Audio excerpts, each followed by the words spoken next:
Welcome back to Count Me In. Today we're sitting down with a special guest, Nicolas Kopp, the founder and CEO of Rillet, to tackle the challenge of unproductivity in the workplace. In a conversation rich with actionable advice, Nick sheds light on recognizing unproductive patterns, conducting effective operational audits, and embracing technology for efficiency. Tune in to discover Nick's strategies for streamlining your workflow and fostering a culture of productivity that resonates in any business setting. Don't miss this insightful episode that could transform your work life right here, right now on Count Me In.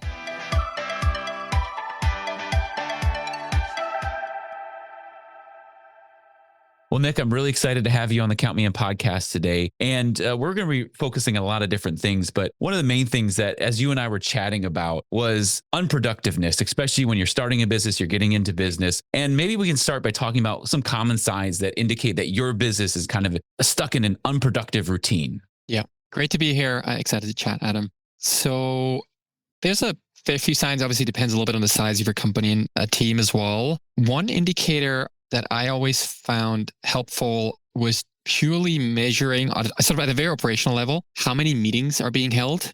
And it's an obvious one, but it's really efficient teams can actually run on fairly loose daily sort of interactions basically on an as-needed basis. If there's too many meetings to coordinate things, or I've been in organizations where we had meetings about meetings that have been had, that's always a bit of a sign that things are running unproductively. There's obviously multiple reasons for that to happen, but that's one sort of big red flag that's also easy to spot basically on people's calendar. It really is, because, you try to schedule a meeting with somebody and you look and their whole day is scheduled with things and you're like, how do you get anything done? And how do you get out of that rut?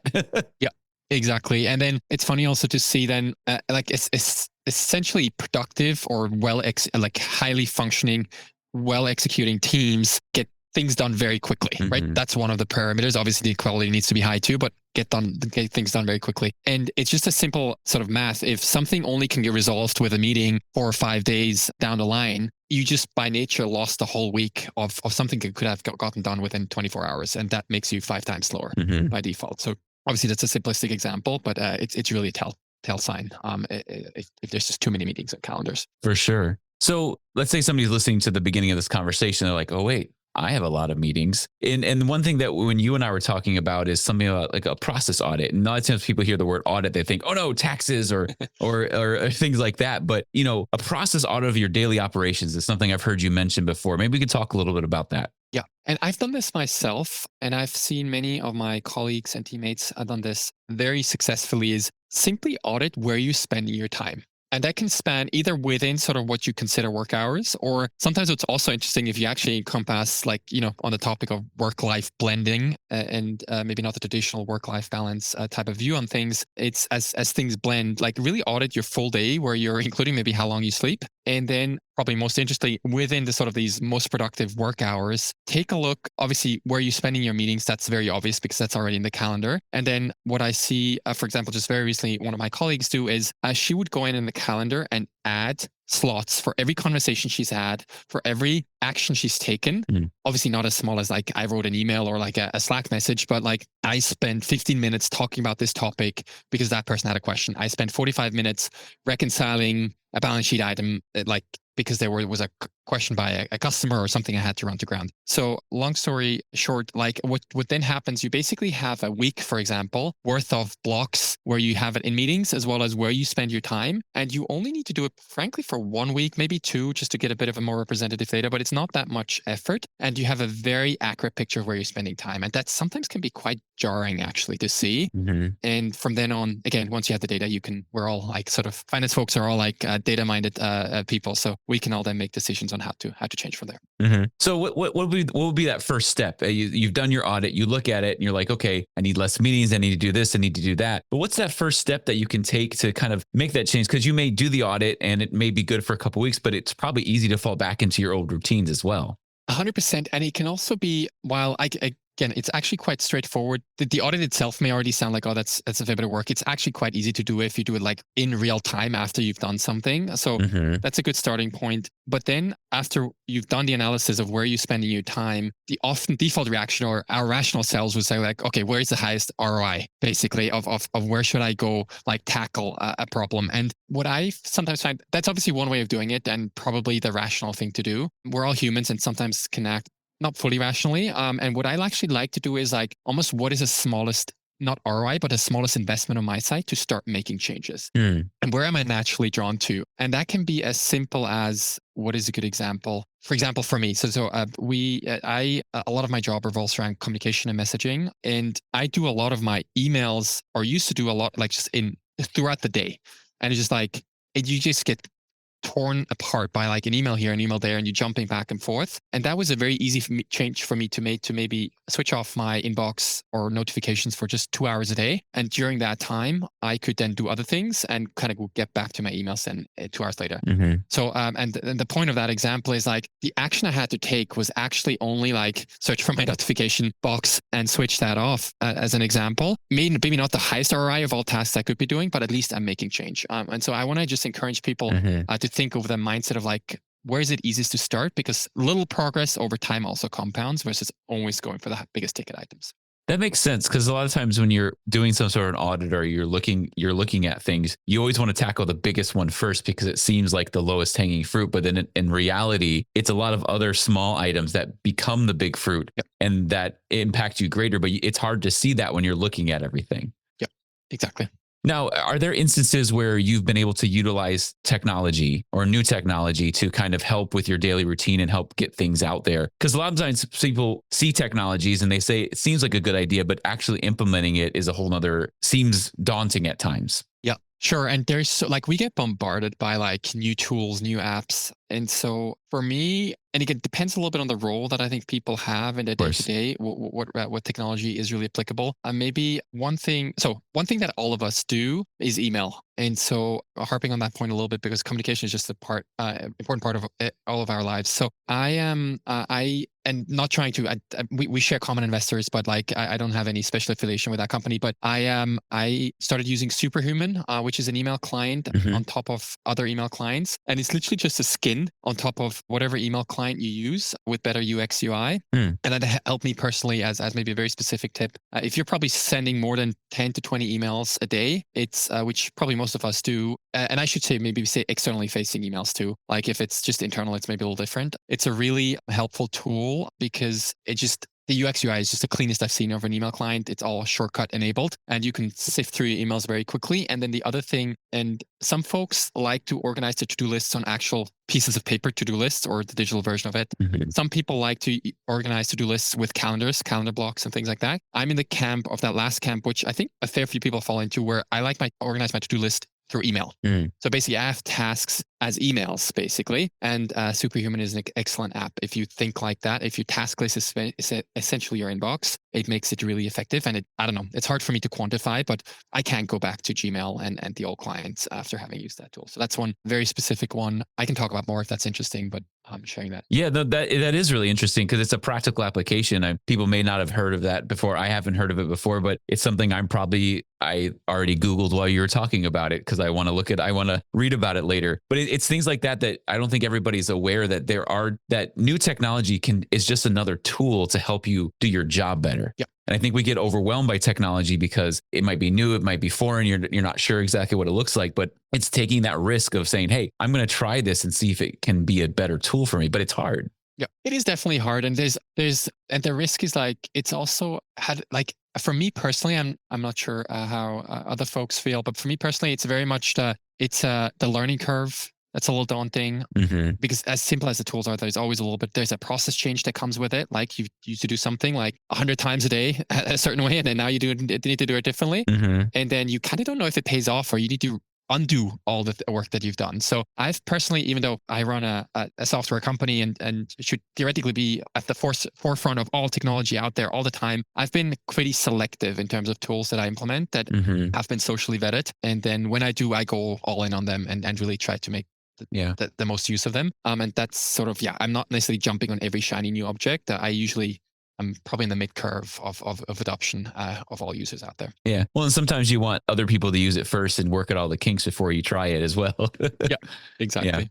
Exactly. But you're a leader of a technology company, and you're doing all these things you're creating a culture to have a productive day. How do you share that with the people under you to make sure that you're creating that culture within the organization? Because not everybody thinks the same way, not everybody processes things the same way. So how do you help that culture? Yeah, great question. So we try internally, we try to have, again, obvious statement that everybody would say, but we really try to minimize meetings. But I think the way we do it slightly differently, we're really aggressive at it. So if you look at people's calendars, there's always external meetings. So we customer meetings, prospect meetings, partner meetings. So that part is a little harder to control, but even there you can bulk it up into slots so your day doesn't get shot up across. And then internal meetings, I'm super proud that we run extremely lean. So we have in the teams, usually they have one touch point per day. So we're very tightly aligned in that sense, but that touch point is like time box to like 10 minutes. Sometimes it goes to 12, but it's literally, we're doing minutes. We're not doing like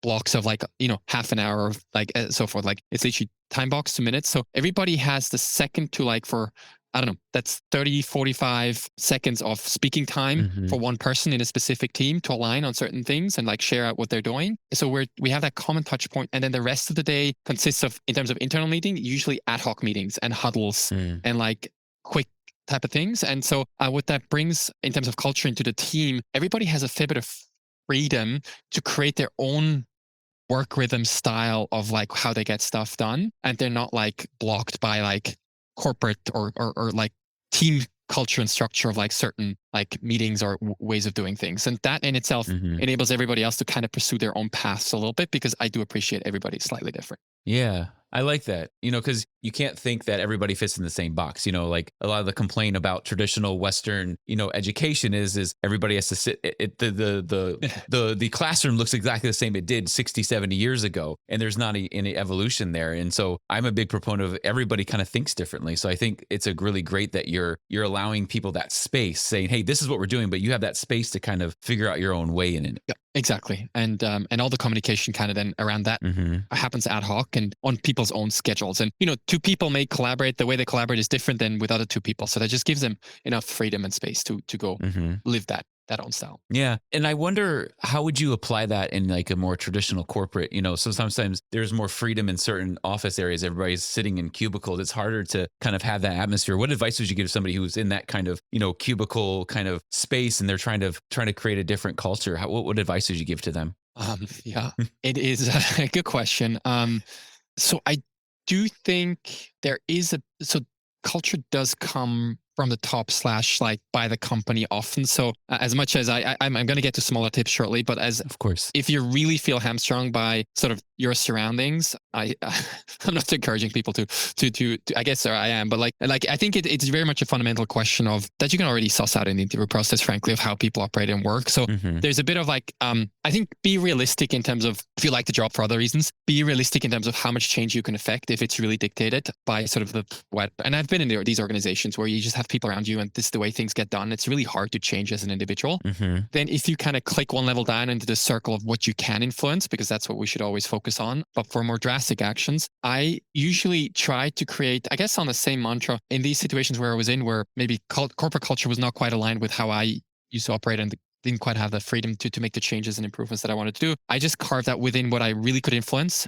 So maybe I'm a manager of a team. I may have 5 to 10 layers above me, but like I can still within a team of maybe 3 or 4 people that I have, I can create a certain culture. Like people are not watching you nonstop. Like, so you can kind of create within the guardrails of the company certain either rituals as a team that you can also figure out together. If you have like-minded people, maybe you hire people like you that want to work in similar fashions. So just, I guess within that subgroup or thing that you can influence, work with individuals around you. And if we talk about hard like cubicle space or physical office space, that's a little harder, frankly, to do. You can, I used to always make sure no matter how sterile or like my surrounding was, like I always tried to make it somewhat a little homely with my own, I wouldn't bring pictures, but like I'd like just my own like things that I liked. The things were arranged like a silly thing, but I used to, I think by now you can actually do that. Maybe there's apps for that, but you can change your background colors in the on I'm a Windows user. I'm the finance person. I guess I can still say that, even though it probably makes me feel a little outdated. But like sort of as a Windows user, you can change your background colors of your machine. Hmm. So it's better for like late night work and so forth when you do Excel modeling, things like that. So Yeah. there's things also within, even if you can't control the hard physical surroundings, you can at least make on your machine, make yourself as comfortable, screen positions and everything else. Hmm. So you can kind of do your best work and feel as much as home as you can. I like that. I like that. When one of my first jobs, I had a colleague who sat across from me, and we would bounce a bouncy ball in between calls to people just to pass the time. You kind of have that thing. So you find those ways to connect with people Yeah. and to make it more homely, like you said. It makes you more comfortable. Yeah, yeah.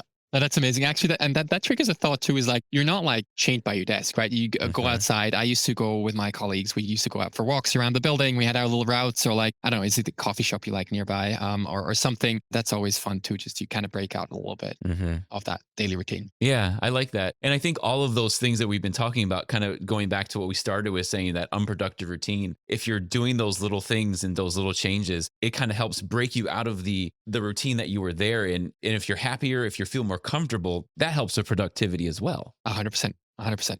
So within your organization, you're a technology company. What are some more practical solutions that people can do to kind of get out of this monotony and move forward, and having practical application and hearing your how you use it is always helpful. Yeah. So we talked a little bit about how we just give people a lot of space to actually kind of do work as much as on their own terms as much as possible.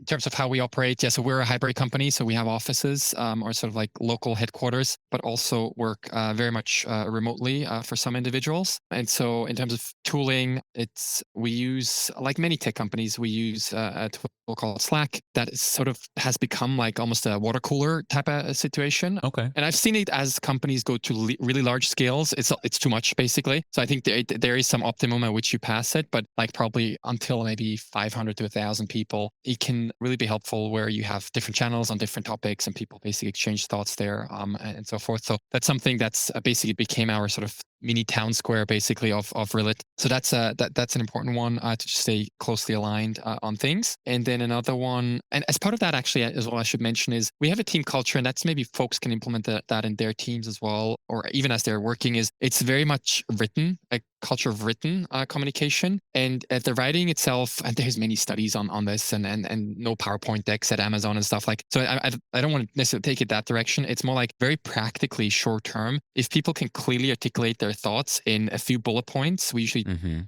don't write novels or essays. It's very bullet pointed and like to the point, but fully formed thoughts. That usually helps also make them in communication on meetings and stuff a lot more efficient. So that goes a little bit in line with Slack. There's a lot of decisions that actually happen for us on Slack, Hmm. and people are just forced to write their concise thoughts. And if it's not clear, then people ask and so forth. So that's one very practical one. So forcing people a little bit from that verbal diarrhea of like just meetings to discuss things to actually like, what is my question? What do I need from these three people to go do my work? Hmm. Is great. And one little litmus test there that I liked that I had from one of my previous teams. He was one of my mentors. He said like the shorter your response to a message can be, basically, the higher quality that initial message was. So if you get a Slack message or email, Hmm. and ideally you can just respond with like, and ideally then someone suggests a solution, either we do A, B, or C. If the response to that can just be literally one letter A, that was a good question by that person initially that asked it. So Hmm. it's obviously not as black and white always, but like we try to be really, so it's really easy for your audience to answer is usually a good sign of a well thought out message that you send. Mm. So that's one thing. And then the other thing that has really helped us is we record all our meetings. Okay. Obviously, one-on-one meetings, we don't. Even these to an extent, if it's like not sensitive or like a more sort of people-related topics, but all sales calls, all customer success calls, all internal like discussions on technical architecture and everything else is recorded. And then that helps people stay on top of things. So not everybody needs to be at all meetings to get the information. And very interestingly, for me personally, for example, I can watch all these calls on 1.75 or 2x, which literally reduces a 30-minute meeting into 15 minutes. Mm-hmm. And you can still absorb the content usually unless people speak very fast at these rates, and you can always go back and so forth. But it literally reduces meeting time in half, and you have more or less the same social context and how people interacted and everything. Mm-hmm. So that's something that's helped me just watching these calls on 2x Yeah. whenever I want to know something. It's interesting as I'm hearing you talk about that, because I've been part of different cultures where it's like you have meetings about the meeting and then you have another meeting about the meeting, and it just feels like a constant waste of time. And when you're switching from that to kind of more efficient things, like I don't use Slack, but I've logged into Slack and for a learning thing that I was connected with, and the amount of messages coming at the same time, I could see how overwhelming that can be. How do you go from, meetings about meetings to efficient Slack? Like, how do you Yep. bridge that gap? Maybe we could talk a little bit about bridging that gap, because not everybody can go all the way to Slack, or not everybody can be as efficient as we were just talking about. Yep. But, what are some ways to kind of bridge those two together? And it's a great question. And I think you're absolutely right. At some point, this sort of like efficient organization, quote unquote, tips in the other direction. It's all messages, all signals, and you don't know what actually Yeah. is noise. So think through what is actually best here. So on the one hand side, I think one needs to just kind of remember if they're transitioning themselves or Mm. anybody else or their team through that process is we're all humans at the end of the day, and humans have certain preferences, and the way we operate is just, again, it's diverse in a good way. And so I think as people transition or implement certain new, again, implementing Slack may be a little harder because it's a messaging tool for the whole company. Of course. But like if you just want to start recording your videos in your team, like it's maybe a low hanging fruit one. It is really, I think you start with certain examples. You let people know that, okay, we want to try this out. And ideally you frame it, if you're the manager of the team, you frame it even in like, okay, I've been thinking about, okay, it's a new year 24. I've been thinking about how to make us all run a bit more efficiently, and whatever the objectives are of the company or the individual. So tie it back to that.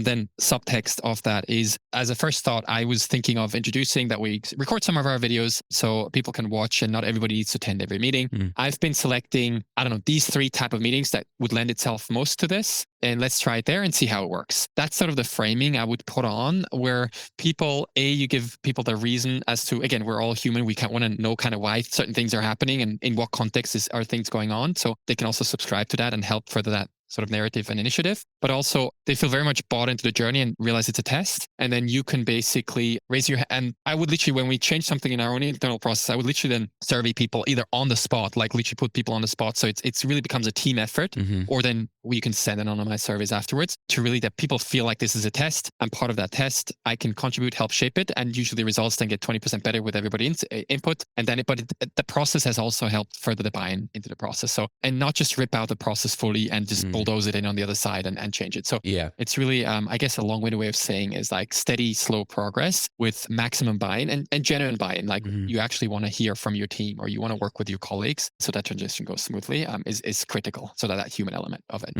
No, I think that's really great advice, because you can't just say, okay, we're not doing this today anymore. We're switching to this, and people are like, wait, what? You need a transition time. Yeah, exactly. And give them the feeling that they have a say in it. Too.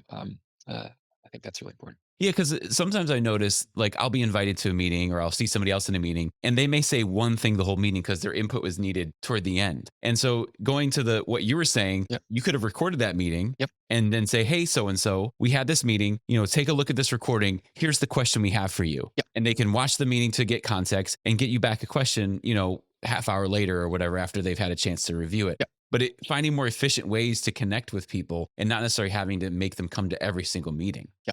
100%. That's so impactful. And it really adds up. So if you do the math on no matter how big your team size is, like if you just add up these half an hour blocks, like by default, our meetings are all half an hours. Like if you think about it, even that is crazy. I think you could actually do maybe a default 15-minute meeting and then go up from there.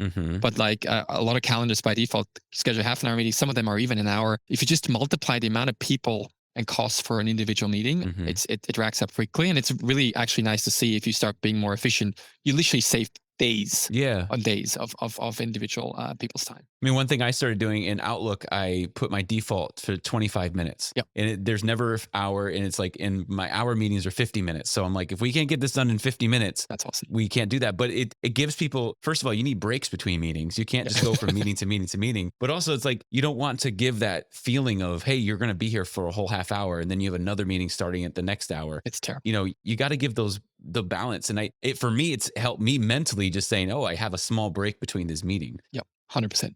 100%. So, as we wrap up the conversation, I want people to walk away from this conversation with what are some tangible things that they can take away? And, they've listened to everything that you said, you've shared your experience, but what are some tangible things that they can walk away from this conversation saying, hey, I can work on this today? Yeah. Great question. I'd say there's two things that we can maybe leave the audience with. Number one, try to really you can do all the counter audits and like the rational analysis of like what needs to change and why and where the biggest impact is, but be a little bit led by your heart and gut as well, and sort of go with path of least resistance in a good way, like of like just where do I have the most passion to make a change? What is maybe easiest for me to make a change now versus a change tomorrow? And really be like somewhat irrational to making rational changes at times, just to get started and get in the habit. I think that's one very tangible things where, again, small progress today is better than slightly bigger progress tomorrow. In finance term, think about the discount value basically of your actions to today's time. And then the second thing that I want to just emphasize is we talk about technology as this, like, again, it's going to help us. AI is obviously a huge buzzword these days as well. And there's very tangible improvements that are coming out of that area of technological development. And again, there's a lot of tools out there, a lot of apps that get thrown at us. Just let's not forget the human psychology and human nature in all these changes. And again, help people through these changes, be aware of everything at the end of the day is driven by human sort of wants, needs, incentives, whatever it may be. So I think that part is really, really important as people implement certain technological tools or think about certain change, like that human process. If you factor that human psychology in, you'll be a lot more successful achieving these goals of technological transformation. Well, Nick, thank you so much for coming on the podcast. I really appreciate you sharing your knowledge with our audience today. Thank you, Adam. Thanks for having me. This has been Count Me In, IMA's podcast, providing you with the latest perspectives of thought leaders from the accounting and finance profession. If you like what you heard and you'd like to be counted in for more relevant accounting and finance education, visit IMA's website at www.imanet.org.